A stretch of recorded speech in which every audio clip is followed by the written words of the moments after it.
Hi there, folks. Welcome to the program. This, of course, is Stinchfield, the podcast. We are getting set for a vote in the House of Representatives to release the complete Epstein files. Now, I believe what President Trump did was a total rope-a-dope move. He suckered the Democrats in to demand the release of the files. The files will get released, and in the end, President Trump's not in here. Besides the ancillary mentions that I told you vindicate President Trump, and if anything, maybe lead me to believe that President Trump is one of the people that tipped the FBI off to Epstein's ill doings and vile behavior. Beyond that, Trump's not in here. I think what you're going to see is a number of Democrat members of Congress, business leaders, former presidents, Bill Clinton, that are going to be outrageously embarrassed by the Epstein files. Now, what I want to do today is talk about who Epstein was, because my view of Epstein has changed over the last 2 years from a guy who engaged in blackmail and trafficked young girls for the sexual pleasure of his billionaire friends. I'm now seeing that that may have happened, and I do believe there's victims, and I believe he's an evil guy, but I don't believe his blackmail scheme was the way he was making billions of dollars. I now believe that Epstein was an asset of the CIA. There is no doubt in my mind when you look at his background of running weapons and arms deals with Middle Eastern countries, with Israel, and you combine that with his association with Democrats in positions of power, even texting Democrat members of Congress during a hearing, basically tipping them off as to how they should ask the questions when Michael Cohen, President Trump's former attorney turned rat, was testifying before Congress. I'm going to play for you a video of the testimony and the emails that were coming in real time during the testimony to show you that Epstein was in bed with the Democrats. This is a Democrat problem. So when President Trump says Epstein, it's a witch hunt, he's talking about a witch hunt against him, talking about a witch hunt against Republicans, when in reality, it's not a Republican problem. It's a Democrat problem. So again, Epstein, in my view, was a CIA operative. And I believe he was getting, yes, hundreds of millions, if not billions, from the United States government. That is yet to be proven. But I think if you went to the State Department, you demanded a look at all correspondence with the State Department. You went to the CIA, demanded all correspondence surrounding Epstein in any capacity. This story is what would start to unfold. Someone who agrees with me is Mike Benz. Mike Benz, the former State Department employee turned investigator, has been looking into this like no other. I'm going to play an interview for you of him where he lays out what he believes is really going on with Epstein. And truthfully, that was a fascinating interview. I did it on my Real America's Voice show. I'm going to play the whole thing for you because I think it's pretty eye-opening. All right. Before I get to that, the wellness company has a new product out there. We all deal with pain, folks. There is a product now, thanks to the wellness company, called TheraBlue, and it provides deep, lasting pain relief. Now, this is peptide-based, which is like the newest formulation of how we treat things with peptides, botanical complex, peptides, GHK, AQA, NAD, methylene blue, all to support natural repair of your body. Now, this apparently delivers fast-acting cooling relief, stimulates cellular energy, reduces inflammation and stress, okay? Improves circulation, deeply penetrates, absorbs quickly, and it is gentle enough for daily use. I can't wait to get my hands on TheraBlue. Every product that comes out from the wellness company has been fabulous. TWC.health/Grant. Use the promo code GRANT if you want real acting pain relief that's legit. TWC.health/Grant. Use that promo code GRANT for 10% off.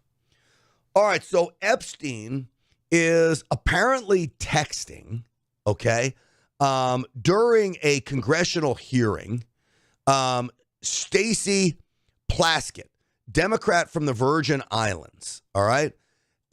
He's texting her. The Washington Post puts this video together. And look, I'll applaud the Washington Post for putting it together. They take the text messages and the hearing, and they piece them through as they're coming together. Also texting with Democrat higher-ups, which he does on many occasions. And Mike Benz will get into that as well. So first off, listen. Obama was president of the United States. And while we were once driving through a struggling neighborhood. So this is Michael Cohen speaking, okay? Text from Jeffrey Epstein. Are you chewing? In Chicago, he commented. Not anymore, she says. That only black people could live that way. Attorney-client privilege, yes, I will turn it over. You, as my friend Mr. Meadows pointed out, misled this committee even today in a written submission that contradicted your testimony. You have suggested you are going to review that. Are you going to review it in our next break to correct the record, yes or no? Yes. So you see what he had said here. They zoom in on Plaskett, and he says Cohen brought up Rona. Rona is one of Barack Obama's keeper of the secrets. And listen to this. Led this committee even today in a written submission that contradicted your testimony. You have suggested you are going to review that. Are you going to review it in our next break to correct the record, yes or no? Yes. Question, you helped out the president's campaign or were involved in the campaign as a representative, as a spokesman, even in your words today. It was your... Rona. Is this Rona? This may be Rona, Trump's assistant. It is. So let me just back up. Rona is Trump's assistant. Okay. So the keeper of the secrets, he says. So as they're talking, he's texting Stacey Plaskett and says Cohen brought up Rona, keeper of the secrets. Okay. Then she texts back, Rona ? Who's that? Quick, I'm up next. Is that an acronym? Okay. Campaign or were involved in the campaign as a representative, as a spokesman, even in your words today. It was your... That's his assistant, he says. This is text messages going back to Stacey Plaskett, who's about to ask Cohen questions. Now, why is Jeffrey Epstein texting a Democrat lawmaker prep for how she should be questioning Michael Cohen? It's very suspect. Why? Because he was in cahoots with the Democrats the whole time.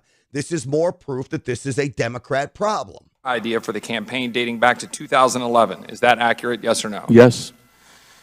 Mr. Weisenberg and other individuals, Ms. Rona. Who are those individuals? Are they with the Trump organization? They and are. Are there other people that we should be meeting with? So Alan Weisselberg is the chief financial officer. You got to quickly give us as many names as you can so we can get to them. Yes, ma'am. Is Ms. Rona, what is Ms. Rona's position? Rona Graff is Mr. Trump's executive assistant. And would she be able to corroborate many of the statements that you've made here? Yes, her office is directly next to his, and she's involved in a lot that went on. Good work, he says. Good work. He got the names into the record. Now the Democrats can investigate another group of people involved with President Trump. And you have Jeffrey Epstein working to sink President Trump. So, one, anything that comes out of Jeffrey Epstein's mouth related to President Trump, I'm not going to believe, because he's making it clear here he doesn't like President Trump. He's doing everything he can to sink President Trump. We know that Cohen was a rat here. But again, Epstein working with the Democrats. That, folks, is a real and stunning issue to me. That shouldn't be happening. So, again, when you look at what's happening, I actually believe that Epstein was an operative of, I say the deep state, but who's the deep state run by?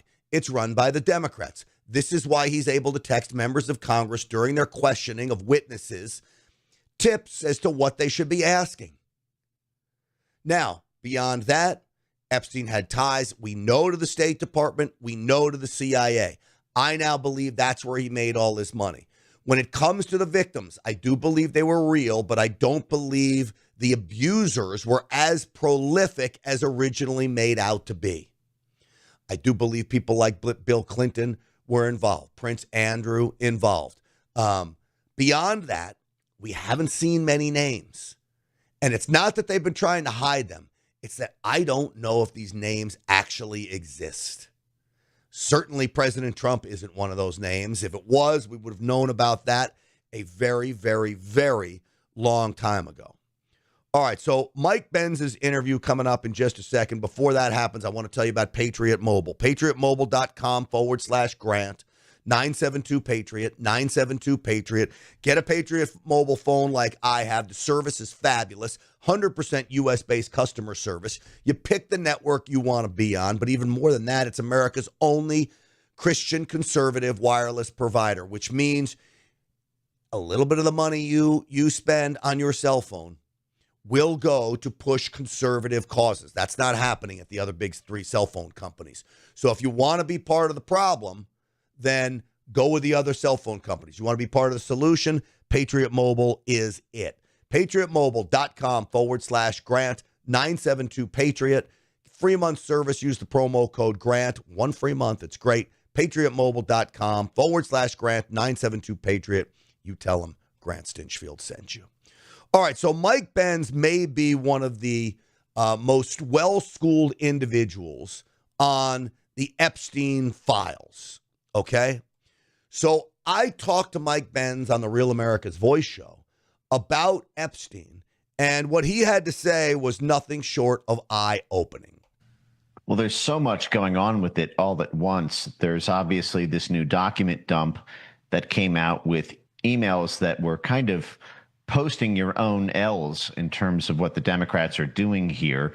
I'll read from one of them that I think is particularly fascinating for Democrats to try to dump at this point. This was the White House counsel for Barack Obama, Kathy Rumler, communicating in 2018 with Jeffrey Epstein. Here's a story from the New York Times that I thought you'd find interesting. The principled case for impeachment is clear. What is missing is courage. This is Obama's lawyer, the White House counsel. Jeffrey Epstein responds, I think he makes the argument that it was Trump's money, making it not illegal. This was the case about where they went after his accountants and in New York.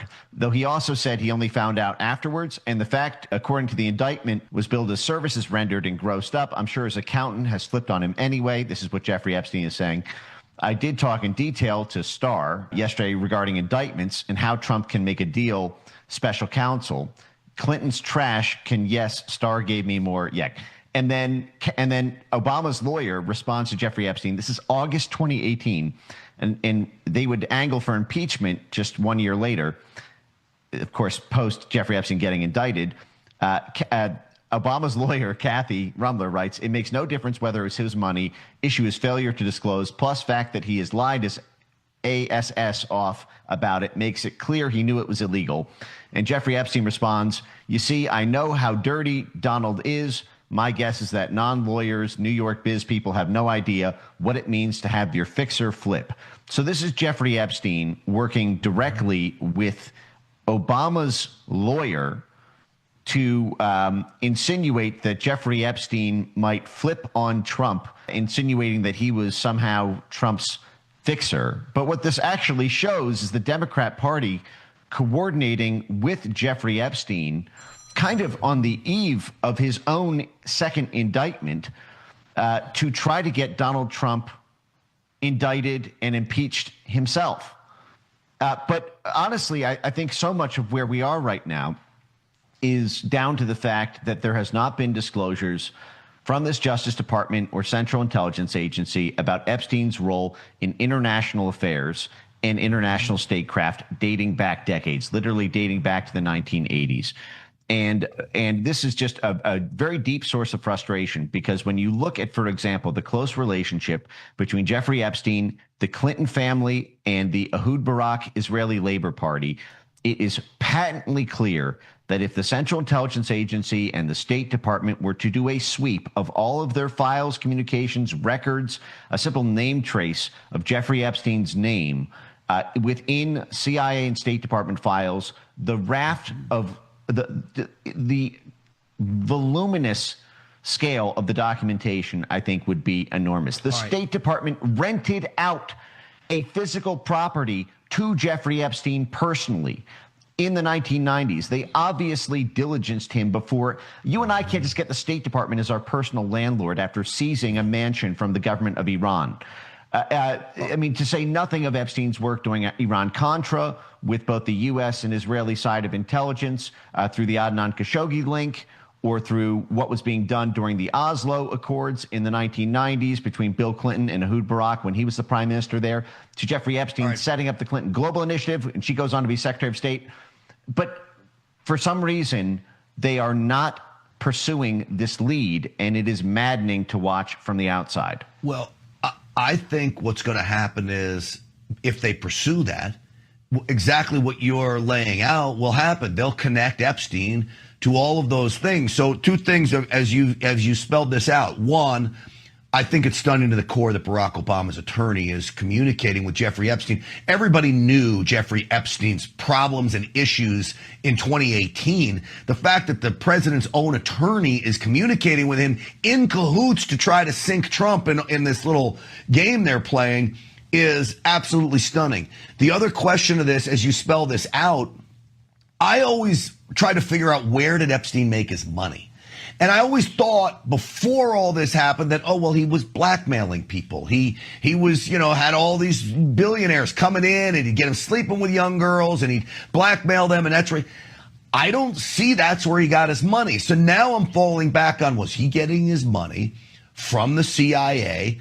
Was he a high-paid informant where they were paying him hundreds of millions of dollars to, I don't know, do whatever foreign dirty work they wanted him to do? As I see it, based on what I consider to be a quite extensive deep dive into the source materials, but admittedly it is speculation until we get internal files, I see Epstein as being one of many, many characters who for decades have played this role as a financial fixer that are concentrated within the hedge fund, commercial banking, private equity, and debt investment spheres that operate independently on the one hand as financiers, but do deals that profit both themselves and advance, say, the statecraft or commercial interests of folks within federal government agencies, so that they can essentially do two things. They can operate their own independent empire, while occasionally, when it benefits both himself and the intelligence agency or the Ministry of Foreign Affairs, or in our case, the U.S. State Department, can move funds covertly and discreetly, and can also organize large pools of donor money to facilitate a transaction that may be seen to be in U.S. national interest or national security interests. Right. And this appears to be the relationship that Jeffrey Epstein had since 1980, when he went out on his own after being at Bear Stearns and connected at a very deep and personal level to the CEO of Bear Stearns.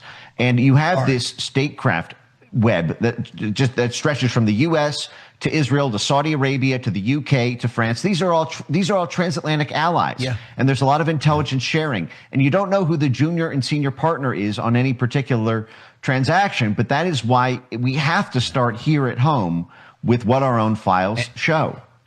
And you don't know the senior partner because that's all by design. They were trying to hide this chain of where all this was going and coming from. But I think the answers are within our own government. I think they're there. Last question for you. I believe this latest email dump, from everything that I've read, the Democrats are desperate to hang Trump with this. Everything seems to vindicate Trump, including the email you just read. It seems to be like there's nothing there to get Trump on, and everything they do seems to me in the end is a Trump vindication in all of this. Your thoughts, Mike? Last word.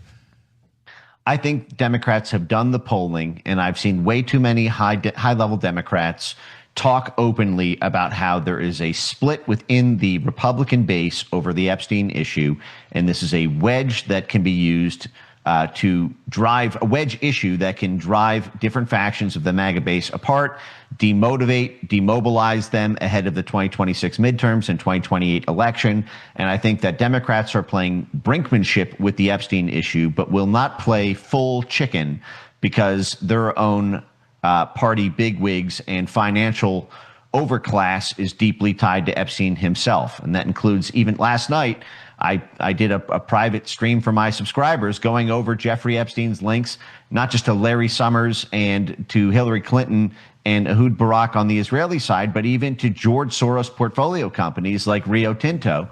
And so you have this big web. What they want to do is they want to bark loudly, which on things that are, in some sense, fair criticisms. The failure to disclose, of course, when they were in power under Obama, when they were in power under Biden, the Democrats did nothing on this because they know what's inside them too. Yeah. Well, I'll tell you, Mike, the only place people are going to get insight like this is wherever you are. And we're grateful you come on tonight because most of the big networks aren't breaking it down like this. And we appreciate you spending some time with us. As always, keep up the great work and keep us posted, my friend. You too. Have a great weekend. He's great, man. I'll tell you, I'm fascinated by that interview. I'm fascinated by what he says, and I think it's so important. He spells it out, the CIA and the State Department. We need the documents from inside there. Now, look, we've got Marco Rubio at the State Department as Secretary of State, and we've got John Ratcliffe, who's leading the CIA. Both of these men have the ability to get to the bottom of this. Let's see it happen, okay? And again, I say I want to see it, not to go against President Trump's words, but actually to back him up, to lay this down at the feet of the Democrats that Epstein is a Democrat problem. Epstein was a Democrat creation. Epstein was a deep state operative who was literally bilking the American taxpayer, quite frankly, with all of these rumblings, these deals overseas, the issues at hand, all the while getting American taxpayer money that made him a billionaire, or at least close to it. Maddening, to say the least. We will get to the bottom of it. There's no doubt in my mind that that won't happen. Hey, Energized Health, folks, I want you to think about this. EnergizedHealth.com changed my life. I lost 15 pounds in literally 2 weeks. I've kept it off. It's about intracellular hydration, getting hydrated at a cellular level. And that's not just about pounding water. There's a way you do this. You have to eat certain things in order to infuse the hydration into your cells. And once that happens, body fat starts to melt away. Muscle mass gets built. Blood pressure goes down. Testosterone levels go up. Joint pain starts to go away. You start to build back cartilage. The body completely transforms. I'm telling you, water is the key to life. But you've got to figure out a way to get it into your cells. That's what Energized Health is all about. I saw people that have lost over 200 pounds on the Energized Health system getting their life back together just because of this. So there's a masterclass. Doesn't cost you anything to watch it. Just go to EnergizedHealth.com, watch the masterclass, and then, you know what? Get on board and take your life back like I did. I'm so grateful to them. EnergizedHealth.com. That's EnergizedHealth.com. All right. We have an issue of a Muslim takeover of America. How do I know this? Because they tell us this is what they want to do. We've talked a lot about Epic City in Texas. It appears to me that even though Michigan and Minneapolis, Dearborn, Michigan specifically, Minneapolis, Minnesota specifically, seem to be where all the hotbed of activity is, I actually believe now it's Texas that they want. Ultimately, because when Texas falls, the entire country falls. We are the last line of defense, this state, where I call home, from absolute lunacy, absolute tyranny, and absolute anti-God religious destruction taking over. I know that sounds like crazy to say. I know it sounds sensationalistic, but Texas is that front line right now. And I believe these Muslim radicals know it.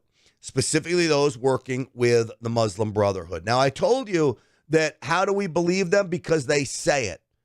Do you believe this guy when he tells you they're taking over churches? We are buying these churches.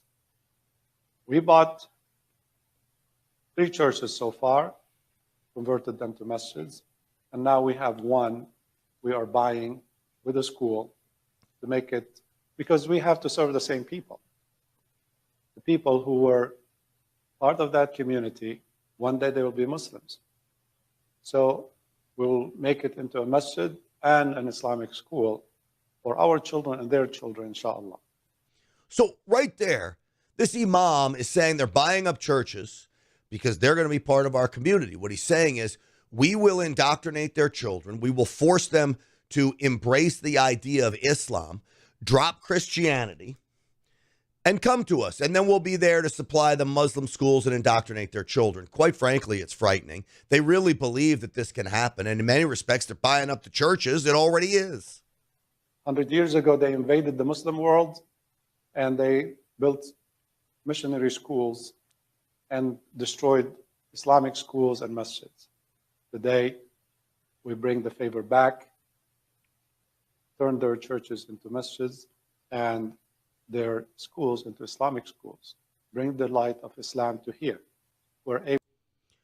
To me, there's no light of Islam. There is only darkness. There is only evil when it comes to how they treat women, how they treat gays. And even if you believe that homosexuality is, ungodly, I'm with you. But I don't want gay people beheaded. I don't want non-believers of a certain religion beheaded. We live in America. I'll explain to you why I believe my way is right, but I'm not going to kill you if you disagree with me. That's how these people think. Able to buy, ready to go. Institutions that have been there for a long time, but they emptied out. And now it is time to be filled with Muslims, with reverts, converts. This is an election year. But we're not going to be happy with either candidate. We have to be happy when Islam becomes the best candidate for us. So, he's spelling it out.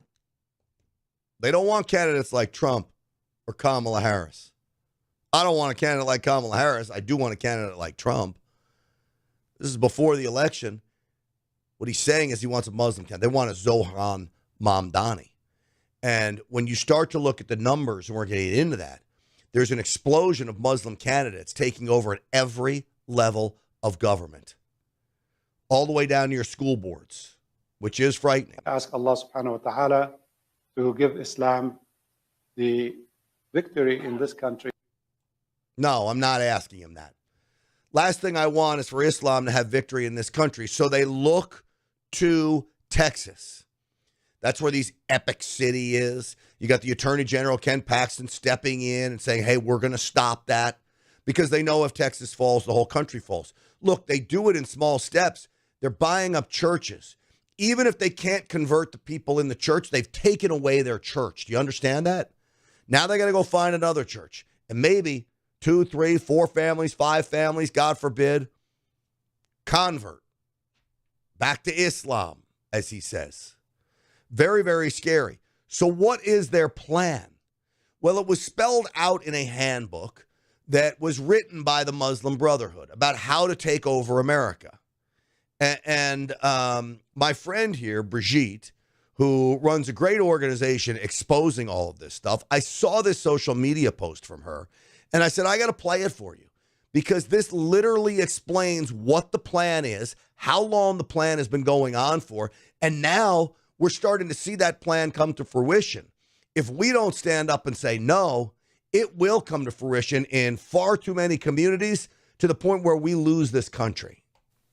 While all eyes were focused on New York and Mamdani, 42 Muslim candidates backed by terror-linked network have seized key offices across America, proving that the Muslim Brotherhood plan to infiltrate and destroy America from within is now a reality.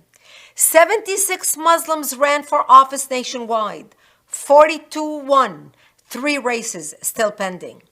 The 42 Muslim officials now occupy positions in some of the most influential jurisdictions in the country, from New York's mayor office to Virginia's executive branch, from Michigan's heartland to local school boards.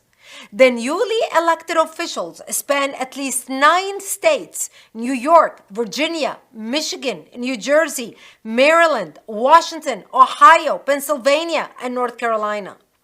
The list includes 6 mayors, 4 state legislatures, 20 city councils and commissioners, 6 school board members, 2 judges, and 3 other political positions. You've seen me talking about the Muslim Brotherhood Plan for America and holding this document in my hand. They told us the plan, now we're watching it unfold in real time. This plan was written in 1991. We are 34 years into it.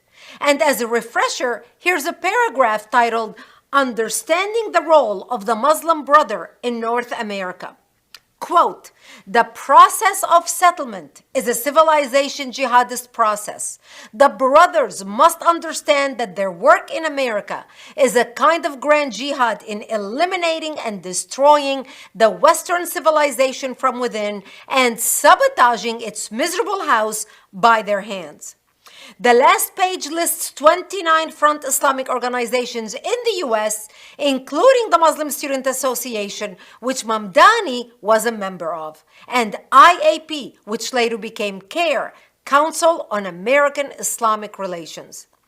These Islamic organizations are celebrating a stunning milestone, the most significant wave of Muslim political victories in American history, with 42 Muslims elected to office across the United States. You would be excited too to add 42 Ilhan Omars and Rashida Tlaib's Jew-hating, America-hating people to public office. CARE, the unindicted co-conspirator in the largest terrorism financing trial in American history, is bragging about their successful political activism. CARE's federal super PAC, the Unity and Justice Fund, is the weaponized financial engine funding and winning U.S. elections.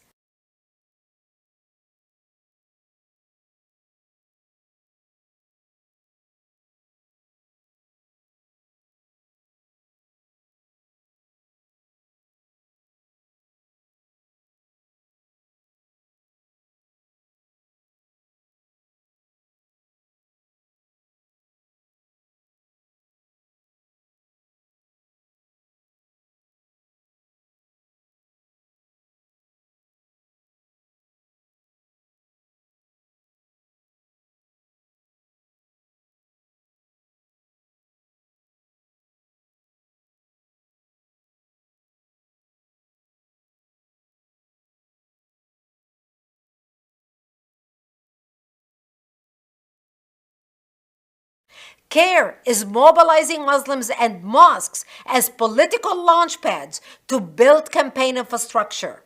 The result is a political machine operating from the pulpit to the ballot box. The 2025 elections shattered every record for Muslim representation in American politics, marking a historic leap into municipal and state power. CARE and its affiliates are preparing a 2026 directory of elected Muslim officials and expanding programs to mobilize more candidates before the 2026 midterms. The media calls this a historic first. Terror-linked CARE calls this phase 1. And what is even more scary, they locked shields with the left, whom I call useful idiots, working together to destroy America and everything you and I stand for.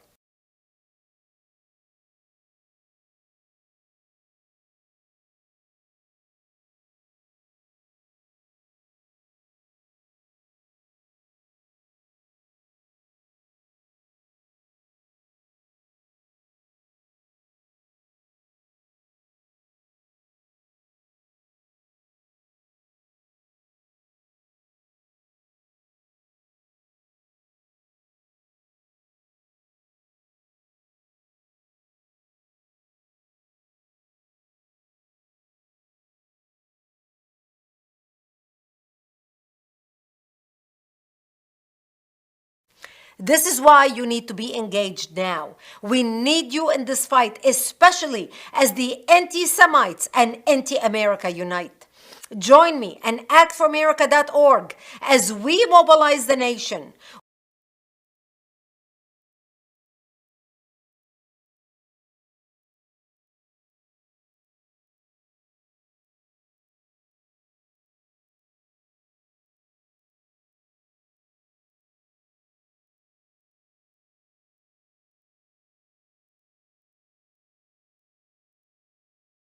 In Texas, we've got to double down. If there is no Texas, the country completely falls apart. And you said it, and people need to know it. The Muslim Brotherhood in London and in Paris, they recognize that Dallas in particular, Texas, is the epicenter of what they're trying to do for the Islamification of not just Texas, not just America, but the Western Hemisphere. Big time. They're planting the seeds here, and we've got to rip those seeds up and get them out of Texas.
Texas, by the end of the decade, will have more mosques than any other state in the U.S. At the moment, California, I think, has got around 400 mosques. Texas is around 350.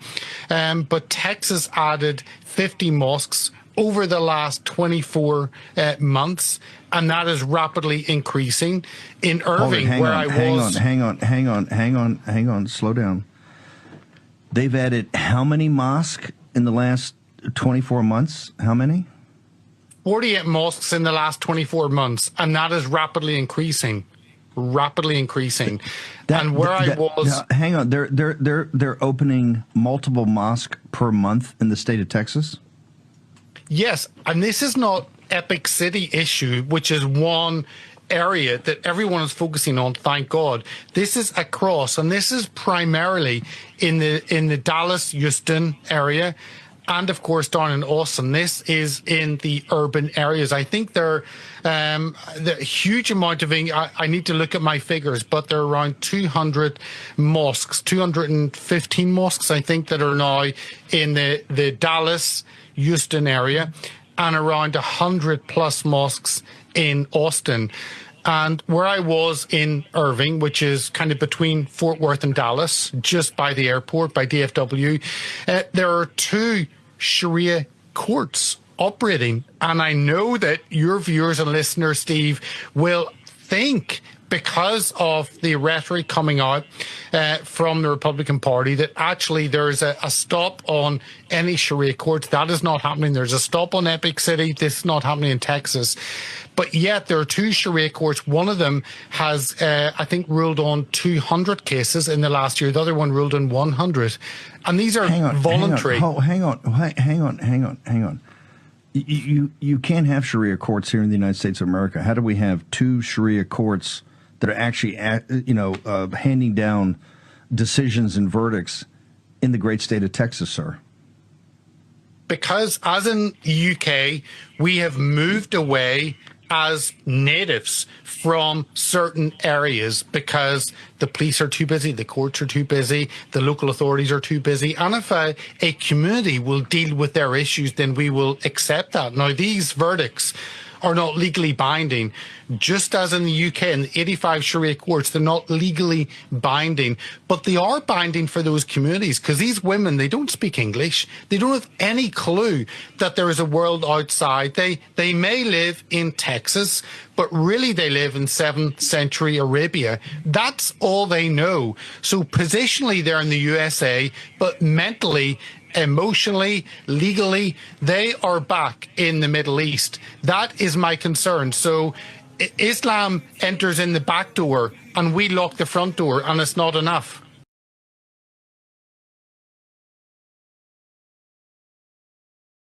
Isn't that interesting? They're coming in the back door, and we focus on the front door.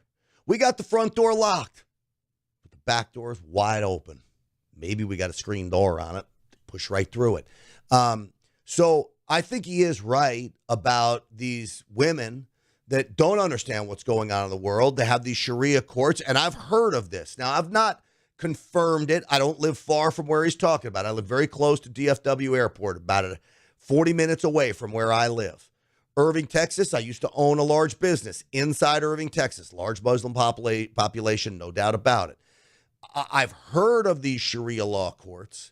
I've not been able to confirm or see video of a Sharia law court in action, but I do believe that these communities are handling their disputes in their own manner with these courts, and the people that go to these courts abide by the rulings of the courts.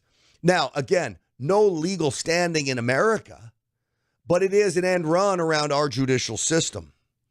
And it clearly isn't right that it's happening.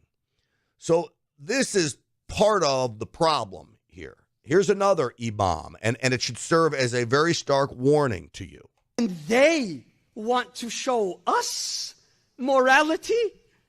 You want to teach me how to be refined?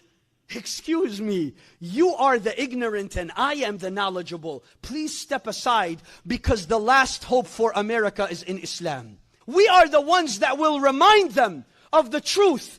We are the leaders of the world. We are the masters. We are the teachers. Don't worry about the filet mignon and the unseasoned chicken of the white man that colonized our lands. We will bring sharia to your chicken. We will bring spices into your kitchens, mashallah, for you to be welcomed into the wonderful world of the non-colonized cuisine. I mean, you understand the thumbing of the nose that's going on right here. Now, of course, he's playing to his base, but he means every single bit of it. That they are going to take over. They want the white man eradicated. They want our cuisine eradicated. They want our churches eradicated. They want our kids to be indoctrinated into Islam. They want to take over the world. And for some reason, we here in America are letting it happen. اللهم أنجِ المستضعفين في فلسطين، اللهم أنجِ المستضعفين في غزة، اللهم أنجِ المستضعفين في السودان، اللهم أنجِ المستضعفين في أفريقيا، اللهم أنجِ المستضعفين في كشمير، اللهم أنجِ المستضعفين في مشارق الأرض ومغاربها يا رب العالمين، اللهم العن الصهاينة المعتدين، اللهم عليك بهم فإنهم لا يعجزونك، اللهم إنا نجعلك في نحورهم ونعوذ بك من شرورهم، وأقر عيوننا بنصر وفتح وتمكين قريب يا رب العالمين. Why do I play that? To me, it's the equivalent of speaking in tongues. To me, it's the equivalent, I don't know, maybe the devil speaking through him. Oh, boy. We are in a world of hurt, though, as this expansion of radical Islam, Sharia, takes over Texas. Texas. We cannot let that happen. Now, in a second, I want to play Stevie Nicks, a comment she made that she thinks she's standing up for abortion rights, and she's going to explain to us why abortion should be available to every woman across America, when all she did is come off as a cold, callous bitch, quite frankly. She comes off as cold, callous, and selfish, that she couldn't have a baby when she was just starting Fleetwood Mac. She tells the whole part, the quiet part, out loud. You know, we use that phrase a lot, but it's true. She literally explained the quiet part out loud. It was more about her than it was the baby. It was just about selfishness. Had nothing to do with anything else. And I'm going to explain to you why life begins at conception. That's not philosophy. That's not religion. That's not hypothesis. That is an absolute fact. It's called embryology, and I will prove it to you, okay? And if life begins at conception, and if you're having an abortion, you are taking a life, whether you like it or not. And the sad part is, these sickos actually celebrate abortion as if it's some noble thing that should be happening. There's nothing noble about it. But again, they're purveyors of death and a lack of religion. I'm going to play that for you in just a second. But before I do, let me tell you about my friends over at Augusta Metals. Augusta Precious Metals right now knows that the biggest threat to your retirement is running out of money, okay? And it's not just that you run out of money, it's that you live longer. So you've saved enough to go under the current standards of how long Americans should live, but you guys are getting in great shape and you're living longer. Well, that's a threat to you. So how do you combat that threat? I'm here to tell you gold and precious metals can. So our increased longevity in America means default retirement accounts like IRAs, 401ks, pensions. They may not suffice. So if you have over $50,000 in your retirement account, get instant access to a free 2-minute report from Augusta Precious Metals, okay? That will reveal the one step you can take to secure your financial future. Think about it. 2 minutes of your time, one step you can take to secure your financial future. Visit grantlovesgold.com. That's grantlovesgold.com, or text HEDGE to 35052. That's HEDGE to 35052. Love the folks at Augusta Precious Metals. Okay, you want to see Stevie Nicks? These pro-abortion activists are sickos, man. They really are. They don't even understand how callous and cold they come off. I think her music is great. I like Fleetwood Mac. I guess Don Henley's the one that got her pregnant, okay? This is Stevie Nicks, who's an absolute superstar, but not when it comes to protecting human life. Not at all. I got pregnant, and it was like, why? I have an IUD. I am totally protected. I have a great gynecologist. How come this has happened? So you took all the precautions. Yes, and I'm like, this can't be happening. Fleetwood Mac is 3 years in, and it's big, and we're going into our third album. It was like, oh, no, no, no, no, no, no. It would have destroyed Fleetwood Mac. It would have destroyed Fleetwood Mac, a band that everybody's had great success with. You don't think it destroyed a baby's life? You don't think it destroyed a human being's life that you got that abortion? But you're so concerned about the band? Like, what would that child have become? I don't know. Don Henley and you are both pretty talented. I can only imagine what a fabulous performer that child would have been. Maybe 3 times as big as Fleetwood Mac, and Fleetwood Mac was pretty damn big. You couldn't have postponed Fleetwood Mac for 9 months. You couldn't have done it while on the road. I mean, do you see how selfish this is? If you had a baby. Absolutely, because many reasons. I would have tried my best to get through, being in the studio every single day, expecting a child, but mostly having a child with Don Henley would not have gone over big in Fleetwood Mac with Lindsay and me, who we'd been broken up for 2 or 3 years. It would have been a nightmare scenario for me to live through. Oh, I'm so sorry. It would have been a nightmare scenario that someone wouldn't have liked that Don Henley got you pregnant, and it would have been embarrassing for you. You don't think it was a nightmare scenario for the baby in the womb? And that life, by the way, I'm here to tell you, begins at conception, all right? The moment that sperm penetrates the egg, it happens almost instantly. An explosion, a fusion, where DNA emerges and cells start to literally create this unique genetic code that is unique to that individual person, never to be created again. So when you talk about the preciousness of life, the uniqueness of every human being, not one other like you, it is the truth, that genetic code that is created within seconds of the sperm fertilizing that egg.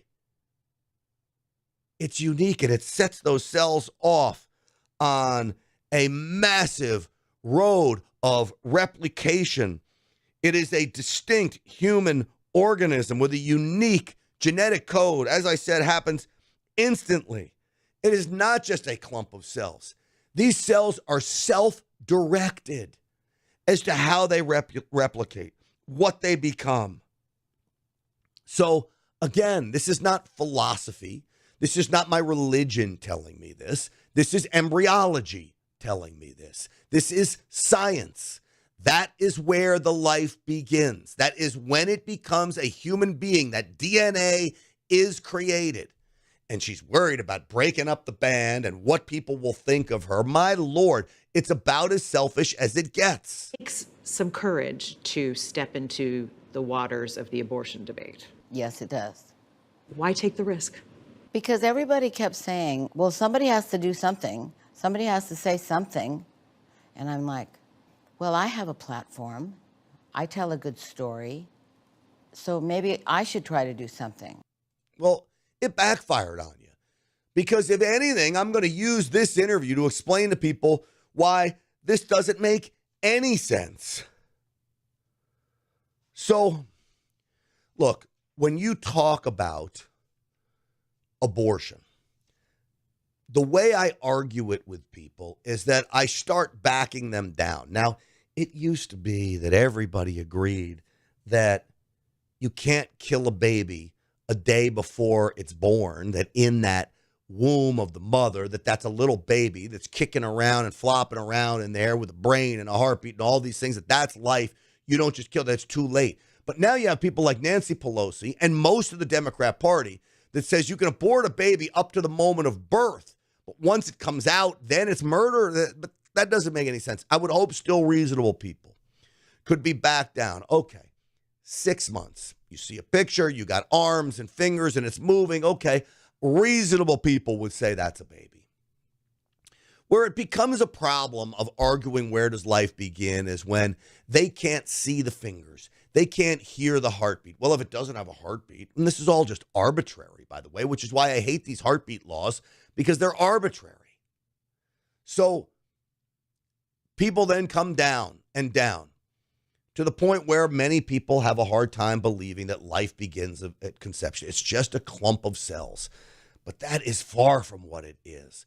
If you could see what is going on in those cells, the replication of those cells, the explosion of life that is happening at such a rapid pace to grow that human being that is self-directing its own growth. You understand this clump of cells that you want to call it is self-directing its own growth.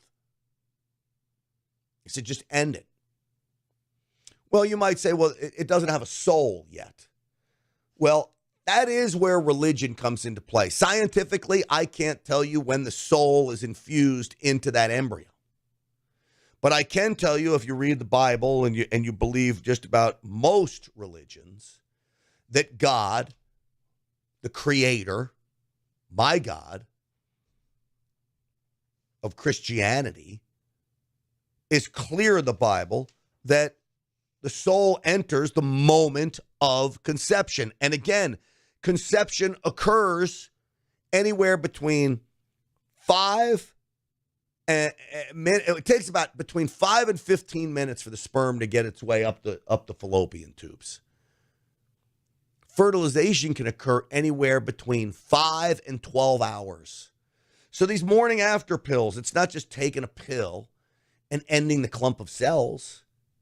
You're ending life. But these people celebrated. I saw this, and then this gentleman explained what's going on here, and it was pretty interesting. This is girls at an abortion clinic literally just celebrating the idea of abortion. These sick mother scratchers. The baby. The baby. The baby. Give you the Bacardi. I'm ready to say the mother. Ready to beat the mother baby up. You sound like a yo. You know, so many people talk about women being victims of abortion. There's some women who are victims of abortion, absolutely. But this is interesting. Women's victims of abortion. Because oftentimes that's what we're told. Oh, the left rushes these young women in and gets them abortions. They don't know what they're doing. They're not aware that there's a baby inside. You know what? This gentleman's calling bullcorn on it. Most women who are getting abortions know what they're doing. They know the risk involved. They know that it's a baby, and they know what's going on, and they're choosing to do it anyways. But it's kind of like you have the pro-abortion movement that they use the rape and incest, like the edge case, to justify all the rest. Pro-life movement does the same thing on the other end, right? They use the edge cases of those who truly are victim to justify immunity for all women, even those like this one. And so we need to stop treating women like they're too weak, they're too stupid to know what they're doing, and treat them like moral agents, right, who have minds, and they're smart, and they're strong, and they're making the conscious choice to murder their children. And our law needs to treat them that way. And what we do then is we then have a justice system to figure out on a case-by-case basis who's really a victim and who's really not a victim, and what kind of justice should apply there. So what kind of justice should apply? That's the most controversial question of all. Do you send an 18-year-old girl who has an abortion, her parents took her there, you send her to prison? Is she the victim of her parents? Maybe. I would say I'm not sure I want them going to prison. Really, I'm not that harsh. But I'd love counseling at that point. Then you have other women that are 30, 40-something years old and that are going and doing this. Should they be criminally prosecuted? Should the abortion providers be criminally prosecuted? Look, I know this is so hard for so many people to take, but it does amount to murder. It really does. And I've come a long way on this. When I was young, who knows? I wasn't really my issue. But as I look at this study, as I get older, as I have a son myself, 16 years old, can't imagine what would have happened if his mom would have come to me and said that's what she wanted to do. Oh, my Lord. So what should be the punishment for abortion? This woman was asked. Within the fight against abortion, there's been some division over how the law should treat those who participate. Some believe that both the abortion provider and the mother should face criminal penalties, while others disagree. What is your position on this issue, and how can we go about bringing unity within our movement? I think that there should be criminal penalties for those that intentionally and willfully take human lives. And that can be the abortion provider, certainly, and that can be a mother and or a father. So I don't think that we should be giving anyone special immunity just because they happen to be a female or a male. I think that if there's willful and intentional, with full knowledge, pursuit of the killing of an innocent human life, there should be legal penalties for that. Wow. Even the dad. A lot of times the dad doesn't know. A lot of times dad doesn't even know that the woman's pregnant. But if the dad does, brings them down to the abortion clinic, you have to have a change of laws throughout the country.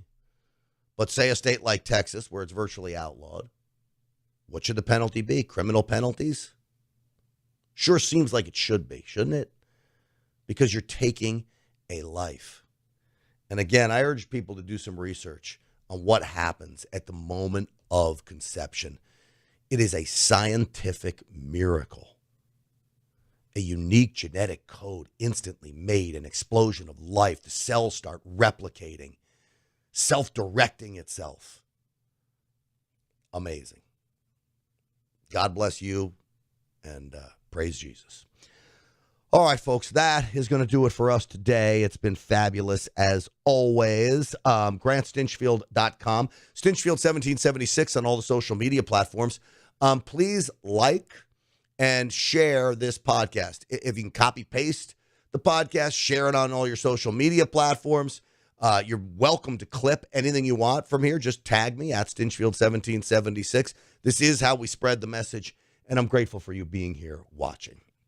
Stinchfield's Army rolls. Thanks to all of you. We'll see you on the Real America's Voice show tonight at 7 p.m. Eastern Time.